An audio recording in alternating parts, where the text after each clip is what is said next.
अस्सलाम वालेकुम अजीज़ तलबा, उम्मीद है आप सब खैरियत से होंगे। आपके यूट्यूब चैनल पर खुशामदीद।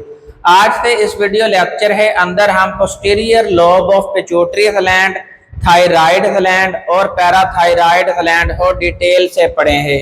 हम पिट्यूटरी ग्लैंड को मास्टर ग्लैंड मानते हैं क्योंकि इस पिट्यूटरी ग्लैंड से जितने भी हार्मोन्स पैदा होते हैं वो आगे चल के कोई और हार्मोन पैदा करवाने का बाइस बनते हैं। इस वजह से इससे जो हार्मोन्स पैदा होते हैं, इस वजह से हम इस पिट्यूटरी ग्लैंड को मास्टर ग्लैंड का दर्जा देते हैं।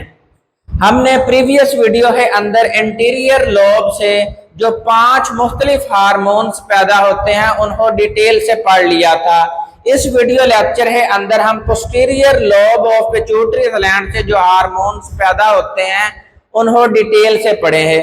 अब पोस्टीरियर लोब से 2 हार्मोन्स पैदा होते हैं जो कि असल में हाइपोथैलेमस से पैदा होते हैं और वो बाद में स्टोर कर लिए जाते हैं posterior lobe of pituitary gland में, और यहाँ से जब जरूरत पड़ती है तो posterior lobe of pituitary gland से इन्हें रिलीज करवाया जाता है। ये 2 हार्मोन हैं, एंटी डाइयूरेटिक हार्मोन जिसका दूसरा नाम है वैसोप्रेसिन। ये असल में पेशाब के अंदर पानी की कंसंट्रेशन को कंट्रोल करता है। जब नेफ्रॉन से पानी को रीअब्जॉर्ब करवा लिया जाता है, जज़ब करवा लिया जाता है, तो उस पेशाब के अंदर सल्यूट की कंसंट्रेशन ज्यादा हो जाती है, जिसकी वजह से वो यूरिन जो है वो कंसंट्रेटेड हो जाता है। तो ये पानी की जो जज़ब होना है ये उसको बढ़ा देता है। जितना हार्मोन ज्यादा पैदा हुआ उतनी रीअब्जॉर्प्शन ऑफ वाटर ज्यादा हो जाती है। तो आइए अब पढ़ते हैं, control the concentration of water in urine, increase the reabsorption of water from nephron in kidney. Kidney के अंदर जो नेफ्रॉन मौजूद होते हैं उनसे पानी हो जज़ब होना जो है वो उसे बढ़ा दिया जाता है, जिसकी वजह से 2 चीजें जिस्म के अंदर मेंटेन करवाई जाती हैं। नंबर 1 ब्लड वॉल्यूम और नंबर 2 ब्लड प्रेशर। इसके बाद दूसरा हार्मोन है ऑक्सीटोसिन।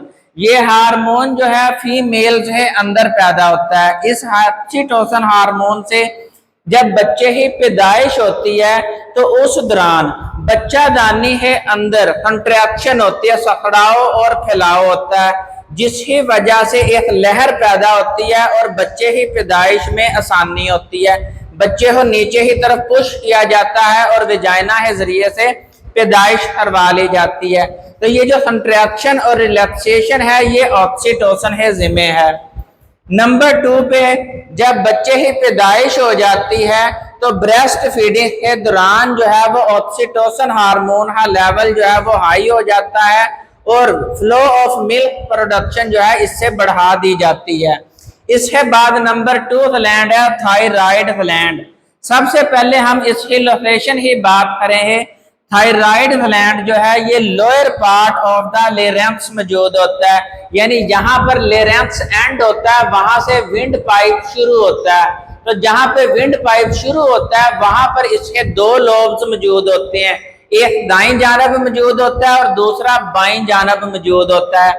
उसके बाद ये 2 हार्मोन्स प्रोड्यूस करता है, नंबर 1 थायरोक्सिन हार्मोन और नंबर 2 कैल्सिटोनिन। थायरोक्सिन हार्मोन जब पैदा होता है तो ये जिस्म में मेटाबॉलिज्म को तेज कर देता है। मेटाबॉलिज्म से मुराद सेलुलर रिस्पायरेशन है।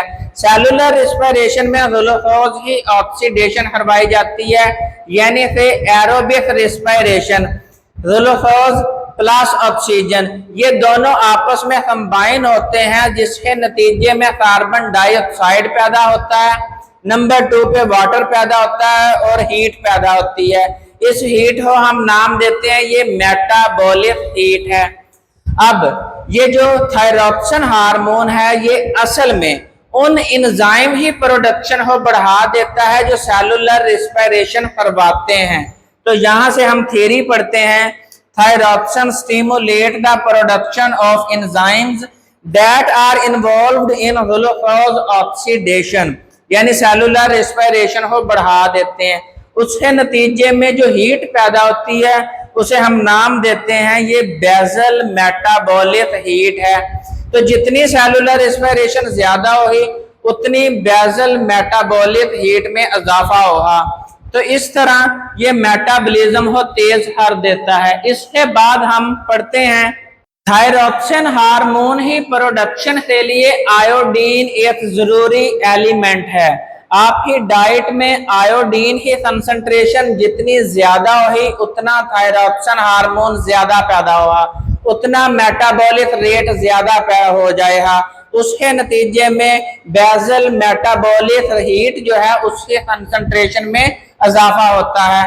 तो अगर आपकी डाइट में आयोडीन की कमी है जिसकी वजह से थायरॉक्सिन हार्मोन पैदा नहीं होता और एज ए रिजल्ट जिसके नतीजे में जो थायराइड ग्लैंड है उसके साइज में इजाफा होना शुरू हो जाता है, enlargement the size of thyroid gland, इस हालत को हम नाम देते हैं ग्वाइटर। और ये शॉर्ट क्वेश्चन के तौर पर पेपर में पूछा जाता है, डिफाइन ग्वाइटर। अब हार्मोन्स जो हैं उन्हें नॉर्मल कंसंट्रेशन में पैदा होना लाजमी है जिस्म में। अगर ये नॉर्मल कंसंट्रेशन में पैदा नहीं होते तो इससे फिर मुख्तलिफ बीमारियां होती हैं, मुख्तलिफ मेटाबॉलिक डिस्टर्बेंस होती हैं। नंबर 1 पे हम पढ़ते हैं लेस अमाउंट ऑफ थायरॉक्सिन। अगर जरूरत से कम पैदा होता है थायरॉक्सिन हार्मोन तो उसके नतीजे में आपका मेटाबॉलिज्म स्लो हो जाएगा, सेलुलर रेस्पिरेशन का रेट कम हो जाएगा, जिसके नतीजे में लेथार्जी यानी सुस्तीपन आप में आ जाएगा, वेट गेन, आप बैठे रहे हैं और आपका वजन जो है वो बढ़ता रहेगा, आप सुस्तीपन का शिकार हो जाएंगे, जिसकी वजह से आपका ब्लड प्रेशर भी लो हो जाता है और आपके जिस्म का दर्जा हरारत भी लो होना शुरू हो जाता है। जब जिस्म के अंदर मेटाबॉलिक हीट नहीं पैदा होगी तो जिस्म का दर्जा हरारत लो होना शुरू हो जाएगा।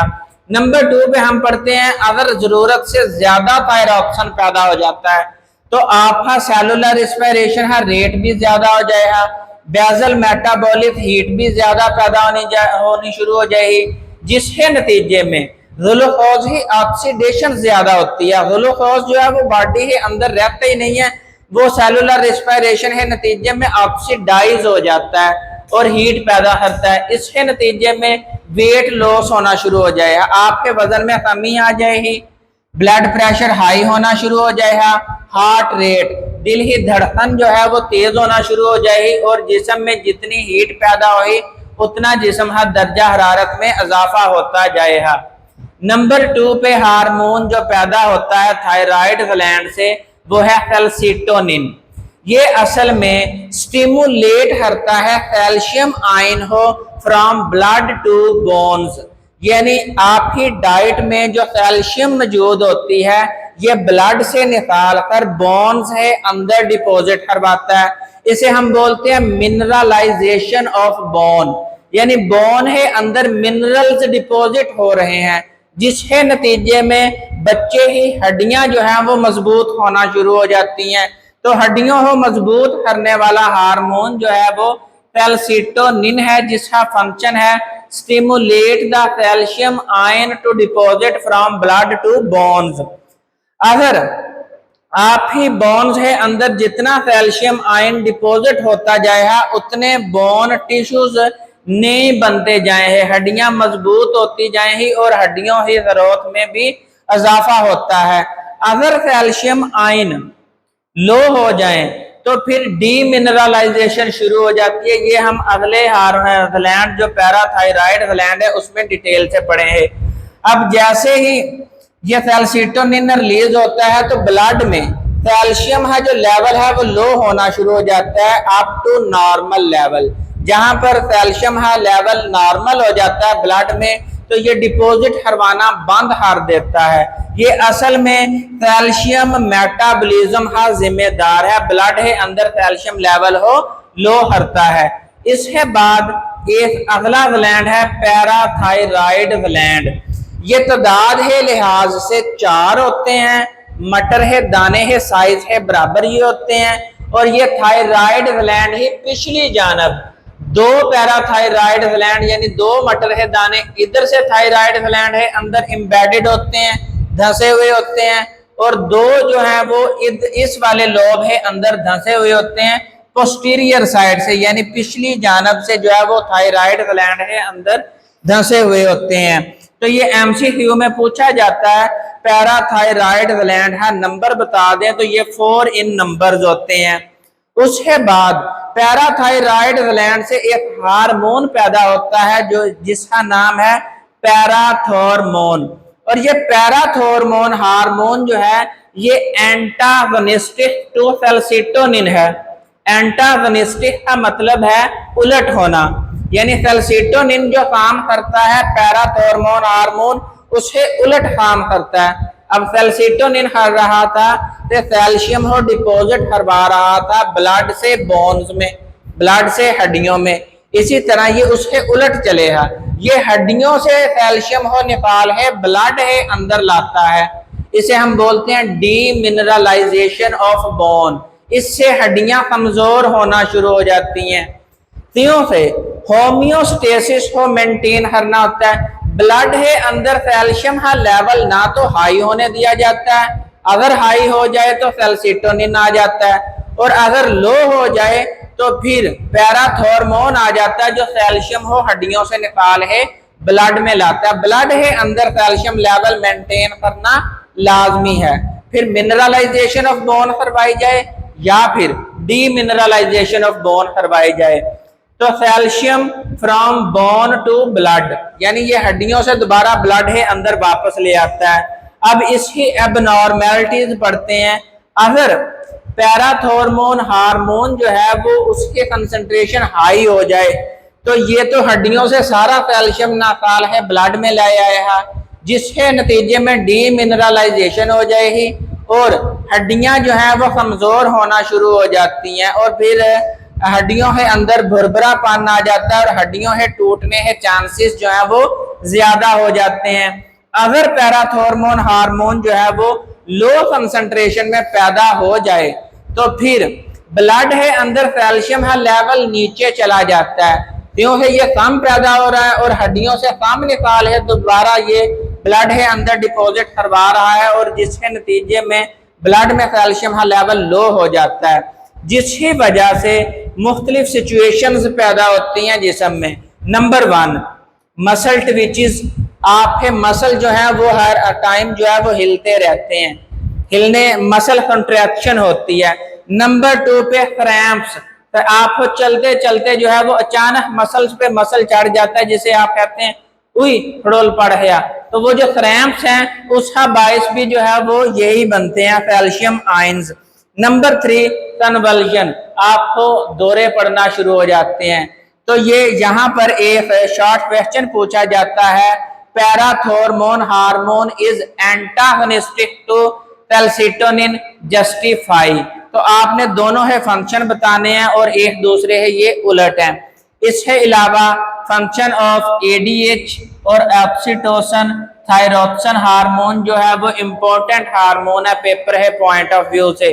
तो मैं साइड पर हो रहा हूँ, इसका स्क्रीन शॉट ले लें और नेक्स्ट वीडियो में हम नेक्स्ट लेक्चर के साथ हाजिर हों। उतनी देर दुआओं में याद रखें। फी अमानिल्लाह।